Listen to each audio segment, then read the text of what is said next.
Hello and welcome back to yet another unboxing video, although despite the title, this isn't really so much an unboxing video, and more so a box set review. As you can see here, I have recently got my hands on the Fly Collection Blu-ray box set, which includes all 5 films. The original from 1950 whatever the hell, the sequel from a year later, the second sequel from a few years after that, and then the 2 that everyone really cares about, the Brundlefly duology, if you will. This package was put out by Scream Factory, and I have to say, it is a very impressive package. It's not as good as the Alien box set, but it is a very good box set. As you can see, the box art here, pretty nifty. There's some elements from each of the films represented. And it just looks really cool. There at the bottom we get the runtime and all the legal information for each and all this, that, and the other. As I said, this is a box set review, so I'm going to go through on each title and showcase what features are included and give my 2 cents on each. The original Fly, I did not see this until years, decades after I had seen the Cronenberg masterpiece. And, I mean, obviously, everything ages, and it is definitely pretty cheesy, but it was a fun time. I do not regret purchasing this box set and having it, once again, in the collection. Here, on the back, we get an audio commentary with one of the actors and a film historian. We get a biography on Vincent Price, which is it's a 45-minute documentary. I believe it was made for television, but it's, hey, better than nothing.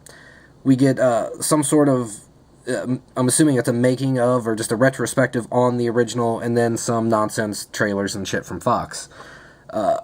There we have it. I have not actually... The only 2 films out of this collection that I have watched since buying it are the Cronenberg and the sequel Flies, the latter 2 films.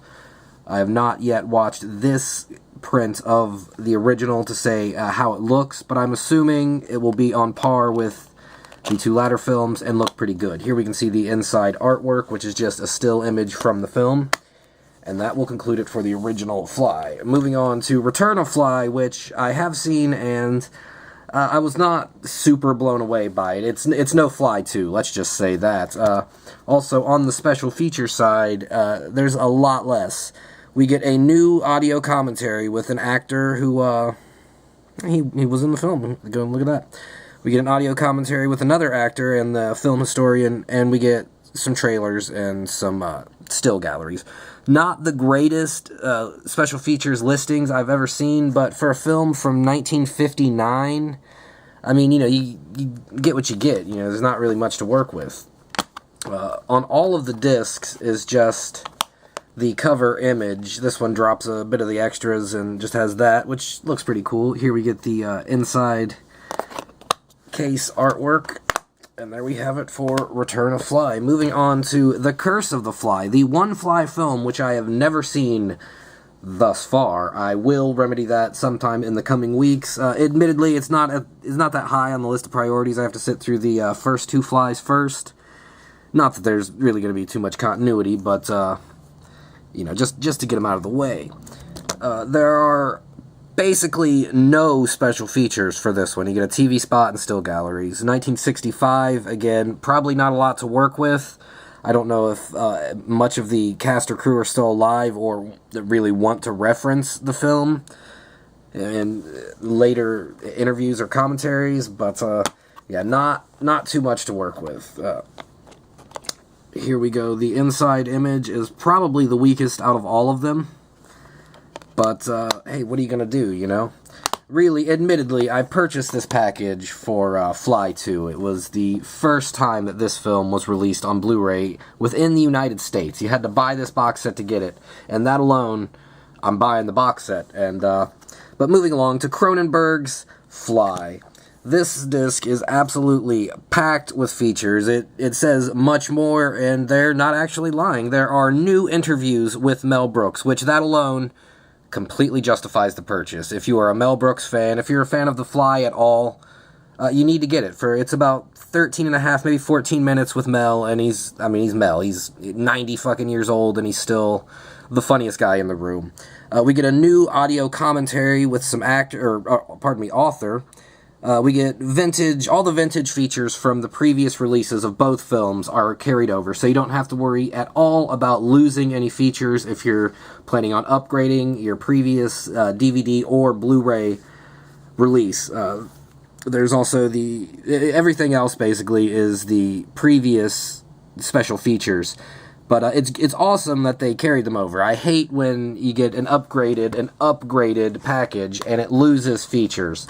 But moving on to the crowning film in the box set. It might not be the strongest film, but it definitely ranks super, super high with me. I just finished watching this. It still holds up. It looks beautiful on Blu-ray.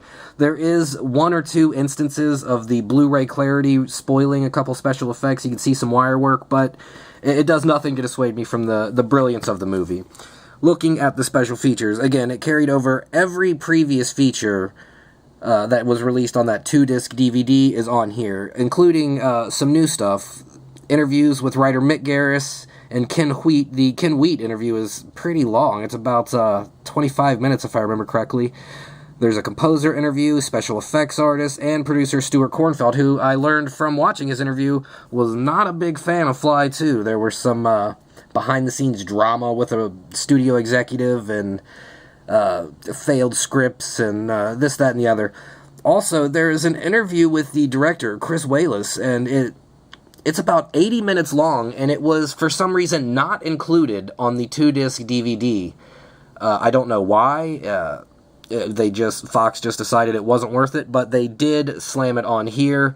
So you get a very, very in-depth interview with the director. So basically, if you ever had any questions about the production of Fly 2, it is probably covered in this Blu release. Here we get the inside image, which I don't remember if I showed this Fly inside image. We get old Brundlefly up on the ceiling. But, yeah, there you have it. That will about wrap this video up. Running a bit long here. Normally don't do these kind of videos. Normally it's generally just an unboxing.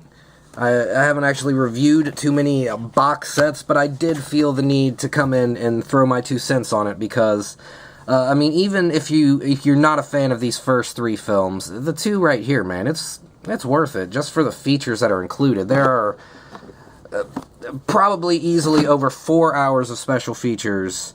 Probably more than that with the commentaries. There's 5 to 6 hours with commentaries and special features on both movies. So, if you're a fan of special features, if you're a fan of The Fly, if you're just a fan of kitschy horror movies in general, you should definitely pick this box set up because it does not disappoint.